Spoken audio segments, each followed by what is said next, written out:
नमस्कार, मैं हूं शशि। आइए झारखंड के टॉप 25 प्रमुख खबर जानते हैं। सहायक आचार्य के 26,001 पदों में से 10,592 ही भरे। झारखंड प्रारंभिक विद्यालय प्रशिक्षित सहायक आचार्य संयुक्त प्रतियोगिता परीक्षा 2023 का परिणाम जारी हो गया है। 26,001 पदों के लिए हुई परीक्षा में 15,409 यानी कि कुल 59% खाली रह गए हैं। इसमें 10,592 अभ्यर्थी यानी कि 41% ही सफल हुए और वे सहायक आचार्य के रूप में स्कूलों में योगदान देंगे। बता दें, झारखंड प्रारंभिक विद्यालय प्रशिक्षित सहायक आचार्य परीक्षा 2023 में स्नातक प्रशिक्षित सहायक आचार्य 6ठी से 8वीं के 15,001 पदों के लिए आयोजित परीक्षा में 5775 सफल हुए, जबकि 5226 पद खाली रह गए। वहीं कुल पदों के लिए मात्र 9640 ही पारा शिक्षक और गैर पारा शिक्षक अभ्यर्थी क्वालिफाई किए थे। कुल पदों से 5361 पदों के लिए अभ्यर्थी क्वालिफाई भी नहीं कर सके। वहीं विज्ञान गणित के लिए निर्धारित 5008 पदों में से 1683 पास हुए, जबकि 3325 पद खाली रह गए। वहीं भाषा के 4991 पदों में से 1059 ही सफल हुए हैं और 3932 पद खाली रह गए। वहीं सामाजिक विज्ञान के 5002 पदों में से 3033 पद पर सफल हुए और 1959 पद रिक्त रह गए हैं।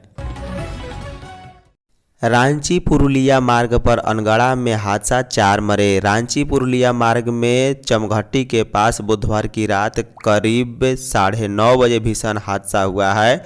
इस दुर्घटना में रांची के कांटा टोली की मौलाना आज़ाद कॉलोनी के रहने वाले 4 लोगों की मौत हो गई। सभी लोग एक ही परिवार के थे। हादसे में एक महिला मुमताज़ खातून भी गंभीर रूप से घायल है, जिन्हें रिम्स रेफर कर दिया गया। मरने वाले में ऑटो चालक शेख और उनका पुत्र शेख अमन, पत्नी जोरादीन व गयामुद्दीन की मां आयशा खातून शामिल है। घायल मुमताज की पड़ोसी हैं।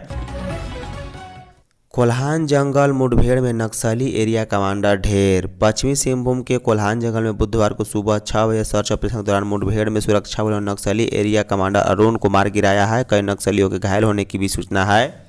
एसपी राकेश रंजन ने बताया है कि मंगलवार को सूचना मिली थी कि कोल्हान जंगल में नक्सलियों का दस्ता स्वतंत्रता दिवस पर हिंसात्मक वारदात को अंजाम देने की साजिश रच रहा है। इसी सूचना पर बुधवार को सुबह करीब 6 बजे चाईबासा पुलिस और कोबरा 209 की संयुक्त टीम ने सर्च ऑपरेशन शुरू किया। जवान कोल्हान जंगल के गोलाईकेरा थाना क्षेत्र के दगुनिया पोसायता तुबागड़ा क्षेत्र में सर्च ऑपरेशन चला रहे थे। उसी दौरान नक्सलियों ने फायरिंग शुरू कर दी। जवानों ने भी जवाबी कार्रवाई की। सुरक्षा बलों को भारी पड़ता देख नक्सली भाग निकले। इसके बाद चलाए गए तलाशी अभियान में एक नक्सली का शव मिला है। सीएम गंभीर बीमारी योजना में 15 लाख तक उपचार। मुख्यमंत्री गंभीर बीमारी उपचार योजना के लाभुकों को सरकार ने बड़ी राहत दी है। इस योजना को अब मुख्यमंत्री अबुआ स्वास्थ्य सुरक्षा योजना में शामिल किया जाएगा। इसके बाद अबुआ योजना के लाभुकों की तरह ही मुख्यमंत्री गंभीर बीमारी योजना के लाभुकों को भी 15 लाख तक मुफ्त उपचार सुविधा मिलेगी। 15 लाख तक मुफ्त उपचार सुविधा आयुष्मान भारत मुख्यमंत्री जन आरोग्य योजना के तहत ट्रस्ट मोड में मिलेगी। यह निर्णय बुधवार को स्वास्थ्य विभाग के अपर मुख्य सचिव अजय कुमार सिंह की अध्यक्षता में हुई बैठक में लिया गया। उन्होंने स्वास्थ्य निदेशक प्रमुख को गंभीर बीमारी योजना में शामिल 21 बीमारियों के पैकेज तय करने को कहा है। जनहित की योजनाएं समय से पूरी करे सीएम हेमंत। मुख्यमंत्री हेमंत सोरेन अपने पैतृक गांव नेमरा में पिता दिसोम गुरु शिबू सोरेन के श्राद्ध क्रम के दौरान भी अपनी प्राथमिकता में जनता की सेवा को रखे हुए हैं। उन्होंने अधिकारियों को स्पष्ट निर्देश दिया है कि जनहित से जुड़े कार्यों में किसी तरह कोताही नहीं हो। योजनाओं का गुणवत्तापूर्ण क्रियान्वयन तय समय में किया जाए। मुख्यमंत्री ने अधिकारियों को निर्देश दिया है कि ग्रामीण इलाकों से लेकर शहरी क्षेत्र तक जनता की समस्याओं के प्रति संवेदनशील रहते हुए उनके समाधान में पूरी तत्परता बरते। दिसोम गुरु के श्राद्ध क्रम के 9वें दिन मुख्यमंत्री ने अपने परिजनों के साथ पारंपरिक विधान पूरा किया। गांव के सादगीपूर्ण माहौल में रहते हुए वे लगातार विभिन्न विभागों से प्राप्त फाइलों और प्रस्तावों पर निर्णय ले रहे हैं।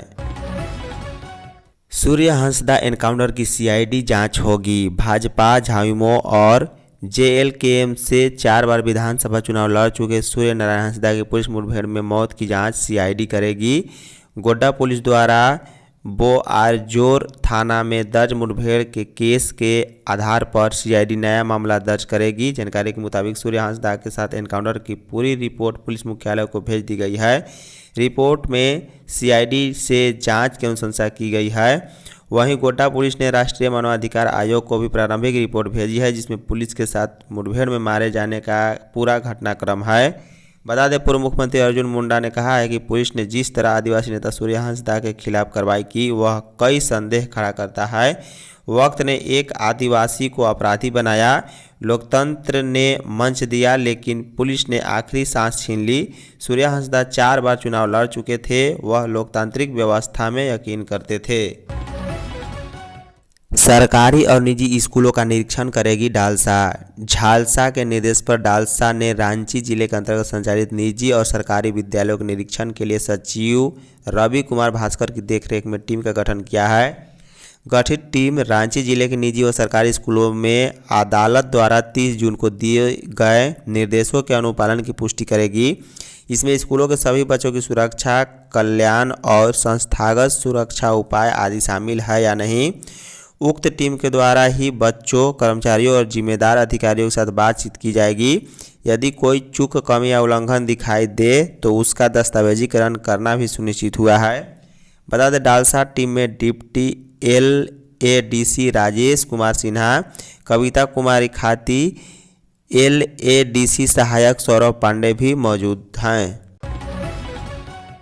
सीरम टोली में रैप बनाए जाने पर सरकार व निगम से जवाब तलब। सीरम टोली सरना स्थल के पास से फ्लाईओवर का रैप हटाने के लिए दायर जनहित याचिका पर बुधवार को सुनवाई करते हुए हाईकोर्ट ने सरकार और रांची नगर निगम से जवाब मांगा है। चीफ जस्टिस तरलोक सिंह चौहान और जस्टिस राजेश शंकर की अदालत ने दोनों को 4 सप्ताह में जवाब दाखिल करने का निर्देश दिया। बता दें, जनहित याचिका पूर्व मंत्री गीता श्री उरांव ने दायर की है। सुनवाई के दौरान प्रार्थी की ओर से कोर्ट को बताया गया कि आदिवासियों का सरना स्थल सीरम टोली में है।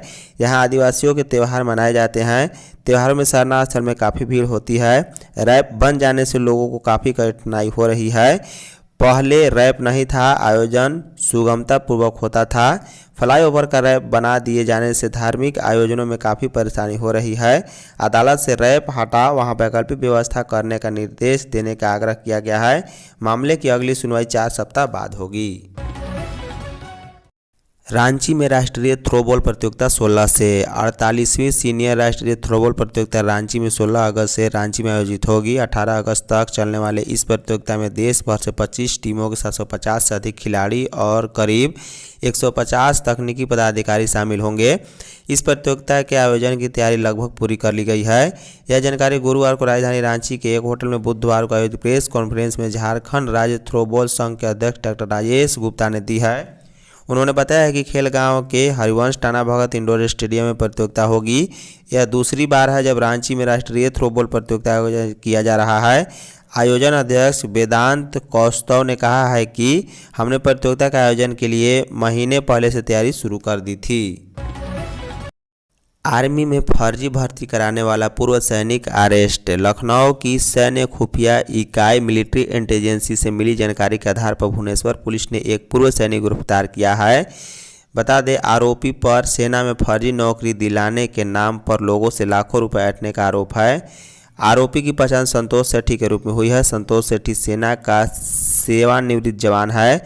शिकायतकर्ता संतोष कुमार स्वयं को नौकरी की तलाश थी।